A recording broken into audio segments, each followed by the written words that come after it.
My name is Zach Horn.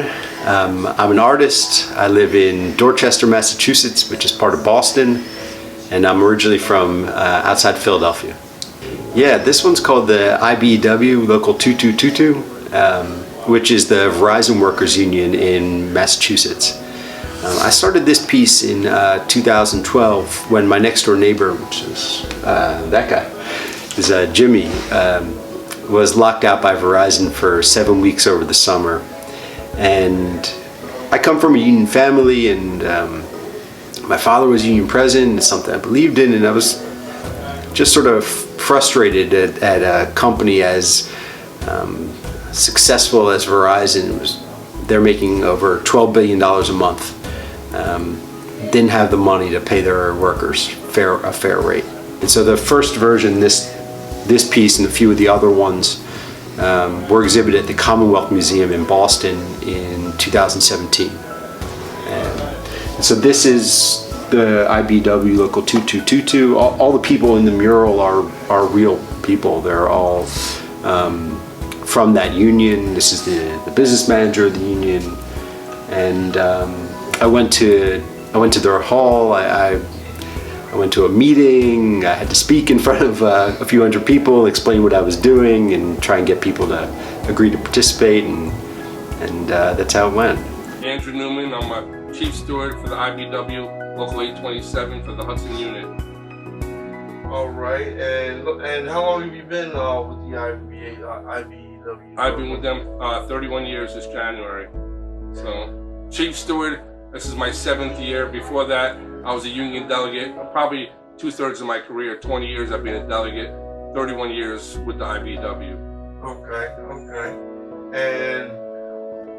And this is a really important question, because I want people to understand, what it is to be a union tradesman. How has being a union member, and specifically Local 827, how has it made a difference in your life? Well, for me, I grew up, I had a family of 5. My parents, they worked, but they didn't do well. I had we lived in a garden apartment where we all shared a bedroom and this and that. Now, here it is, 31 years later. I got a nice home. I'm taken care of. I work hard, but I'm compensated for what I do. And that's all by the union. If I didn't have the union, like the way Verizon, when 2016, when we went on strike and they wanted to take everything away, it's the union that fought to give me what I have, and everything I have, whether it's my house, the vacations, my family, everything is brought to me because of the union work and the union sticking together. Some great, some like we love it exists. You got what we were going through. You understood the struggle of being out of work and having that financial pressure. And some people are like, I don't like how you pictured me. I think definitely a mixed bag. Oh yeah. So first off, with a big multi-figure panel like this one, there's a lot of history. So I'm looking at a lot of art history, paintings when I'm making something like this. Not to get too in the weeds with it, but looking at someone like Frans Hals, which is a famous Dutch painter, who did all these paintings of guilds. So it'd be like a guild back then wasn't like a workers' union. It was more like a Lions Club or something, like a rich person's Rotary Club, where these guys would walk around with big rifles and hang out and probably drink a lot of mead or whatever they would drink back then. But the paintings are really exquisite. These like scenes of all these people hanging out, being together.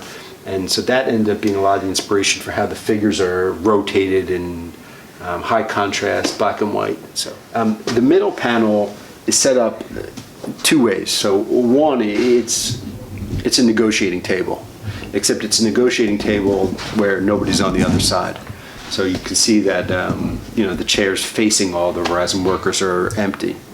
But it's also set up sort of like a Last Supper, that there's something sort of fatalistic about the way that the workers are positioned.